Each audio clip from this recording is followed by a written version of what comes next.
Hello and welcome to evening prayer. Last night I indicated that we were at day 60, and at day 60 we're at that point halfway through our second 40-day season. And within the biblical tradition, the number 40, whether it refers to 40 days or 40 years, refers to a period of one's life, a season during which we are called to wrestle with who we are, where we're going, and what we're being called to do.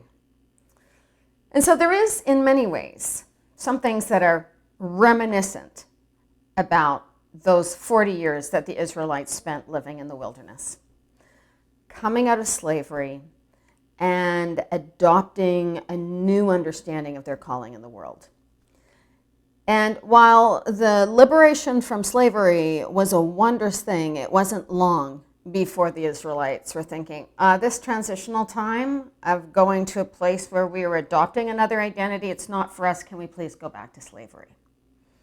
And I suspect that there have been days throughout the past 60 where, although we know that there is this deep yearning we have for a rebirthing of how we function together on the planet on the one hand, and how we treat the planet on the other, that there is also a deep longing to getting back to normal. And so I'm going to share with you some thoughts about the template of this book, Around a Thin Place, which is a book of meditations and prayers that are used to accompany the weekly pilgrimage around the island of Iona. But I'm going to focus on that expression, a thin place, because none of us are going to be heading on pilgrimages elsewhere anytime soon. And so I wonder how we bring that idea of sacred journey to every single one of our days, so that every morning we wake up and acknowledge that we are embarking on another sacred journey. The expression thin place comes from Celtic cosmology, this understanding that there is this veil between heaven and earth, and in some places on the earth, those magical, mystical places, which for me is a place like Iona or Prince Edward County. Yes, it's a pretty thin place. Is a place where the veil between heaven and earth is particularly thin, and so it is a place of incredible glory and beauty and magic. And so I wonder how we can think of each day as a day to make a pilgrimage around a thin place, a day to open our eyes in a new way and attend to those things that inspire awe and wonder and gratitude.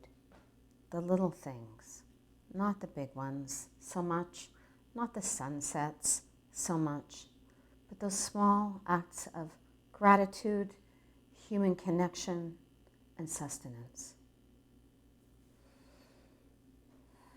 These are challenging times.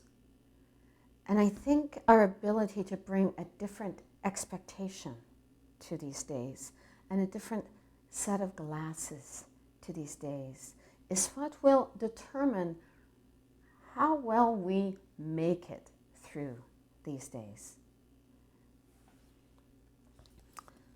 I'd like to close now with a prayer by Philip Newell. At the setting of the sun, in the enveloping darkness of night, at the interplay of hours with sunlight giving way to moonlight, I step from the day into the night, with a desire to be still, and in being still to turn to you, O God, and in turning to you to return to the creative depths of my soul.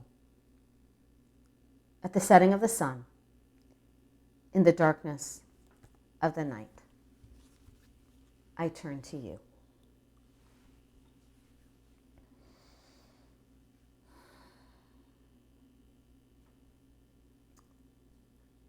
I bid you good night, good friends. Rest well, and peace be with you.